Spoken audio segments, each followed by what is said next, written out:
Assalamualaikum dear student. Today our lecture is the process of accounting. हम accounting के बारे में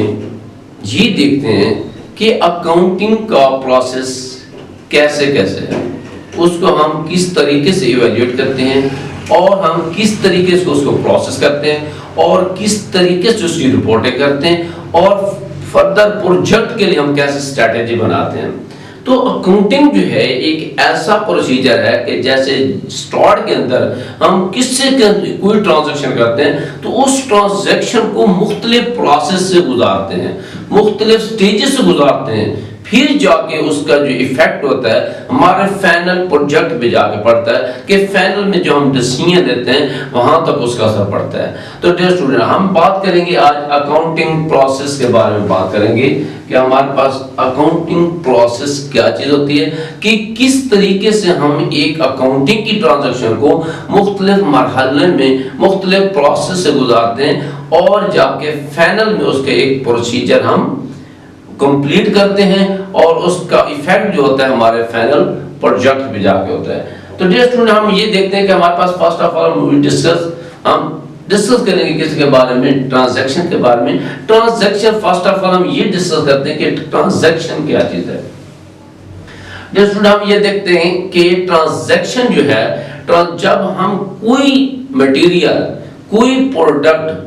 किसी चीज की प्रोडक्शन के लिए, किसी चीज के प्रोडक्शन, किसी आइटम के प्रोडक्शन के लिए, किसी भी प्रोडक्ट के प्रोडक्शन के लिए, तो फर्स्ट ऑफ ऑल हम सपोज अगर हम रॉ मटेरियल परचेज करते हैं तो उसके लिए हम क्या करेंगे कि एक हमारे पास लेन देन होता है, एक ट्रांजैक्शन क्रिएट होती है जब हम एक माल, कोई रॉ मटेरियल, कोई आइटम किसी पर्सन से खरीदते हैं तो उसके लिए हमें मुख्तलिफ किस्म की ट्रांजैक्शन करनी पड़ती है, उसकी हमें एंट्री करनी पड़ती है, उसे कहीं ना कहीं इंटर करना पड़ता है, चाहे वो सिंगल एंट्री के तहत हो, चाहे वो डबल एंट्री सिस्टम के तहत हो, जिसके तहत हो उसको कहीं ना कहीं उसको रिकॉर्ड में लेकर आना पड़ता है, उसको उस ट्रांजैक्शन की हमें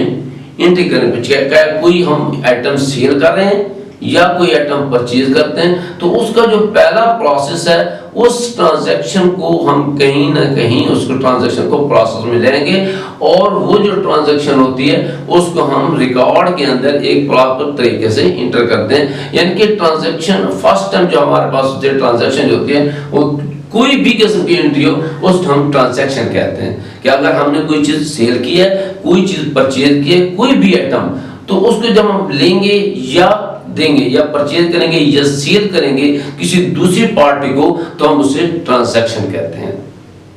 तो डियर स्टूडेंट, उसके बाद हम ये देखेंगे हमारे पास एनालिसिस है। जब हम एनालिसिस की बात करते हैं तो इसका मतलब ये है कि हमने ये देखना होगा कि ट्रांजैक्शन जो है वो किस किस्म की है, कि ट्रांजैक्शन और first analysis and then recording properly, कि हम इस एनालिसिस हम ये देखते हैं एनालिसिस में कि हमने जो रिकॉर्ड एक एंट्री है, हम ट्रांजैक्शन है उसको रिकॉर्ड करते हैं, उसके ऑर्डर के मुताबिक रिकॉर्ड करते हैं, फिर हम उसको ये देखते हैं, उसका फिर एनालिसिस करते हैं कि हमने प्रॉपर तरीके से उसको रिकॉर्डिंग करनी है। कि अगर परचेज की है तो हम ये देखेंगे कि परचेज अगर हम कैश पे परचेज कर रहे हैं तो परचेज डेबिट कैश के, सपोज हमने रॉ मटेरियल परचेज किया है कि on cash basis purchase debit और कैश क्रेडिट, तो फिर हम उसको प्रॉपर तरीके से उसकी एंट्री करेंगे कि परचेज डेबिट और कैश अकाउंट क्रेडिट। अगर हम सील कर रहे हैं तो क्या करेंगे कि कैश डेबिट और सेल अकाउंट क्रेडिट कर देंगे। तो इस लिहाज से हम ये देखेंगे, उसको हम एनालिसिस करते हैं ये ट्रांजैक्शन किस नेचर की है, फिर उस हिसाब से उसको हम प्रॉपर तरीके से उसके रिकॉर्डिंग करेंगे। तो इस तरीके से हम ये देखते हैं कि हमारे पास रिकॉर्डिंग का ये तरीका है कि एक ट्रांजैक्शन जो है मुख्तलिफ किस्म, सपोज हम बिजनेस के अंदर मुख्तलिफ किस्म की ट्रांजैक्शन कर रहे होते हैं कि सपोज इस तरीके से कि हमने रॉ मटेरियल लिया है और उसको हमने लेबर के लिए यूज किया है या फिनिश प्रोडक्ट के लिए यूज किया है या मशीनरी के लिए यूज किया है या उसकी डेप्रिसिएशन प्रोसेस के लिए यूज किए, यानी कि किसी भी प्रोसेस पर्पस के लिए यूज किया। तो उसके अलावा हमारे पास मुख्तलिफ किस्म के आइटम होते हैं, हमने परचेज किए, हमने रॉ मटेरियल परचेज किया, उसके अंदर हमने डायरेक्ट एक्सपेंसेस किए, लेबर के एक्सपेंसेस है, या मशीनरी हमने परचेज की, मुख्तलिफ किस्म की हमने एसेट परचेज किए, किसी किस्म के आइटम जो हमने परचेज किया है, तो फिर हम उसके देखते हैं कि उसकी हमने रिकॉर्डिंग करनी होती है। तो हम फिर उसे रिकॉर्ड करेंगे, मुतलका अकाउंट में जाकर उसकी रिकॉर्डिंग करते हैं। सपोज हमने मशीनरी लिया है तो हम मशीनरी डेबिट करेंगे, कैश अकाउंट क्रेडिट के सपोज परचेज मशीनरी हम कैश 10,000, तो क्या करेंगे मशीनरी डेबिट और कैश अकाउंट करें, तो दोनों साइड पे हम उसे रिकॉर्डिंग करेंगे, मशीनरी की भी रिकॉर्डिंग करेंगे और साथ कैश की भी रिकॉर्डिंग करेंगे। तो रिकॉर्डिंग जो होता है वो उसको प्रॉपर उसके अकाउंट के अंदर जाके उसकी मजीद उसके अंदर फाइनल जाकर हम उसकी रिकॉर्डिंग करते हैं। तो रिकॉर्डिंग लाजमी है, किसी भी रिकॉर्ड को, रिकॉर्डिंग एक ट्रांजैक्शन जो रिकॉर्ड की जाती है वो डेट के मुताबिक होती है, उसके अंदर हम डेट मुहैया करते हैं, हम डेट जो भी हमें होती है वो उसको वहां डेट की एंट्री करनी होती है, और तफसीलन डेट के हिसाब से जो भी हमारा ओरिजिनल बुक होती है उसको हम जो रिकॉर्डिंग करेंगे उसको हम सीरियल वाइज भी देखेंगे, उसको हम डेट वाइज भी देखेंगे, उसको हम अमाउंट वाइज भी देखेंगे, और आइटम के नेम वाइज भी हम उसकी रिकॉर्डिंग करेंगे। तो रिकॉर्डिंग के अंदर हम टोटल तफसीलन उसकी रिकॉर्डिंग करेंगे कि एक आइटम जो है उसकी क्या डेट है परचेजिंग के अंदर, फिर उसके अंदर हम ये देखेंगे उसका रेट क्या है, फिर उसके अंदर हम ये देखेंगे कि रिकॉर्डिंग के अंदर उसकी डेट और बुक्स और ओरिजिनल बुक्स होती है एंट्री की, उसके अंदर उसको मुकम्मल तफसील हम उसकी एंट्री करेंगे। फिर हम ये देखते हैं कि आगे हमारा जो प्रोसेस है एंट्री के अंदर क्लासिफिकेशन। अब क्लासिफिकेशन के ये मतलब है कि मुख्तलिफ किस्म के हमारे पास अकाउंट होते हैं। सपोज हमारे पास परचेजर का अकाउंट है, फिर हमारे पास परचेज रिटर्न का अकाउंट होता है, फिर सेल का अकाउंट है, फिर सेल रिटर्न का अकाउंट है, फिर मशीनरी का अकाउंट है, उसके अलावा फिर कैपिटल का अकाउंट है, और उसके अलावा हमारे पास लायबिलिटीज का अकाउंट है, मुख्तलिफ अकाउंट्स पेबल का अकाउंट है, अकाउंट रिसीट्स का अकाउंट रिसीवेबल का अकाउंट है। तो डियर स्टूडेंट इसके अंदर हमारे पास काफी सारी किस्म के हमारे पास आइटम होते हैं, काफी सारी किस्म की हमारे पास एंट्री होती हैं। तो इसके अंदर हम फिर क्या करते हैं, तो उसके अंदर हम ये देखते हैं कि उसको मुख्तलिफ खानों में, सपोज एक चीज है ये क्लासिफिकेशन करते हैं कि परचेज के खाने में आएगा, उसको परचेज के खाने में उसकी क्लासिफिकेशन हो जाती है कि हर एंट्री अपने मुतलका अकाउंट में चली जाती है, कि परचेज जो होती है वो उसकी क्लासिफिकेशन हो जाती है, काफी सारे अकाउंट हो जाते हैं, परचेज की ट्रांजैक्शन परचेज के खाने में चली जाती है, सेल की अकाउंट की सेल के चली जाती है, एसेट की एसेट में चली जाती है, मशीनरी वाली मशीनरी में चली जाती है, अकाउंट रिसीवेबल, क्योंकि एक ट्रांजैक्शन बार बार है, अगर सपोज हम पेमेंट करते हैं तो मुख्तलिफ जगहों पे पेमेंट करते हैं, तो इसका एक अलग क्लास हम अकाउंट बनाएंगे कैश अकाउंट। कैश अकाउंट के अंदर जितनी भी हमारी कैश की ट्रांजैक्शन होगी उसको हम क्लासिफाई करके एक अकाउंट बनाएंगे, और तमाम की तमाम हमारे पास कैश की जो ट्रांजैक्शन होगी उसको हम रिकॉर्डिंग मुतलका उसके अकाउंट के अंदर डेट वाइज उसको कैश वाली ट्रांजैक्शन को हम इंटर करेंगे, और इसके साथ हम फिर ये देखेंगे उसके बाद हमारे पास समराइजिंग है।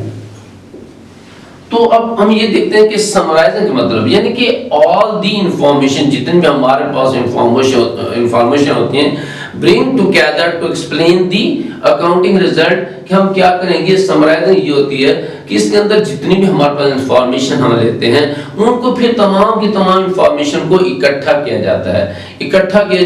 फिर क्या होता है कि एक अकाउंटिंग रिजल्ट तैयार किया जाता है कि हमारे पास इसका अकाउंटिंग रिजल्ट हम ये देखते हैं कि ओरिजिनल हमारे पास टोटल अमाउंट कितनी है, और उस अमाउंट के अंदर हमारे पास दोनों साइडें जो होती हैं, जब हम एक जर्नल बनाते हैं फिर उसके बाद हम लेजर बनाते हैं, लेजर के दोनों अकाउंटों को अकाउंट वाइज जो है क्लासिफाई वाइज हम अकाउंट तैयार करेंगे, और उसके अंदर फिर हम एक फाइनल अकाउंट हमारे पास, जैसे सपोज ट्रायल बैलेंस है, तो ट्रायल बैलेंस के अंदर हम मुख्तलिफ किस्म के अकाउंट को इकट्ठा करके एक अकाउंटिंग रिजल्ट तैयार करेंगे कि दोनों साइड उसकी बराबर हैं या नहीं। जब हम सपोज ट्रायल बैलेंस की बात करते हैं यहाँ आके, तो इसमें अंदर एक समरी तैयार हो जाती है कि तमाम के तमाम अकाउंट एक जगह पे हम इकट्ठे कर लेते हैं, तो उसके अंदर हम रिजल्ट अकाउंटिंग का रिजल्ट देते हैं कि दोनों साइड डेबिट और क्रेडिट साइड दोनों बराबर हैं या नहीं है। तो इसके अंदर हम क्या होता है समराइजिंग के अंदर कि हम क्या करें, तमाम इंफॉर्मेशन को है वो कलेक्ट करते हैं, उनको टुगेदर इकट्ठे कर लेते हैं, फिर उसके बाद हम एक अकाउंटिंग प्रॉपर तरीके से उसका रिजल्ट काउंट करते हैं।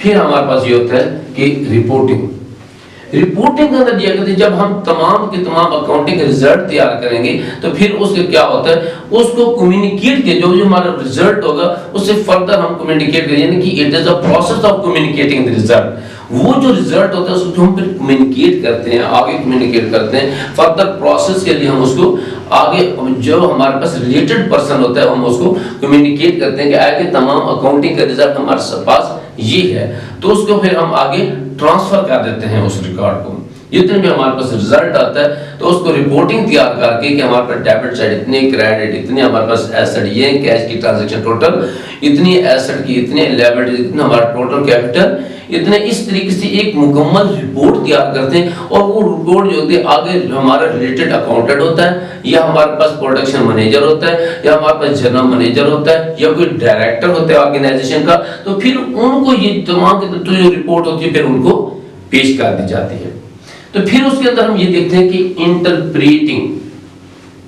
अब आ जाती है कि इंटरप्रेटिंग क्या है, कि ये एक ऐसी स्टेज है जो कि हम डायरेक्ट जो है मुख्तलिफ हमारे मुख्तलिफ इंपॉर्टेंट जो है मुख्तलिफ किस्म के अहम जो मैटर होते हैं उसके लिए हम एक अटेंशन, डायरेक्ट अटेंशन क्रिएट करते हैं। तो उसके लिए हम क्या करते हैं, ये एक ऐसी स्टेज है जिसके अंदर हम रेफर कर देते हैं कि रिपोर्टिंग को, कि उसके अंदर इंटरप्रेट करते हैं कि आगे फर्दर स्टेज पे उसने क्या प्रोसेस करना है और उसको आगे क्या लायमल तैयार करना है। फिर उसके बाद जो मेन हमारे पास ये रिजल्ट होते हैं उसमें हम ये देख रहे होते हैं कि किस चीज में कमी पेशी है। अगर हमारे पास मशीनरी की कमी पेशी है, हमारे पास अकाउंट रिसीवेबल का मसला है, अकाउंट पेबल का मसला है, हमारे पास लेबर का कोई प्रॉब्लम है, डायरेक्ट लेबर का प्रॉब्लम है, यानी कि एनी प्रॉब्लम किसी के अंदर कोई जो वीक पॉइंट होते हैं फिर उनको वो उस मैटर को जो इंपॉर्टेंट मैटर बिजनेस के अंदर होते हैं उस पर डिस्कस करते हैं और उन जो हमारे पे इंपॉर्टेंट मैटर होते हैं उस पर वो डिस्कस करते हैं। उनके खुसूसी तौर पे एक यानी कि उसको डायरेक्ट इंटेंशन दी जाती है, उसके ऊपर तवज्जो दी जाती है कि कौन कौन सा ऑर्गेनाइजेशन को कौन कौन सा प्रॉब्लम है जिसको वो फिर बैठ के क्लियर करते हैं। तो उसके बाद हमारे पास प्रोजेक्टिंग है,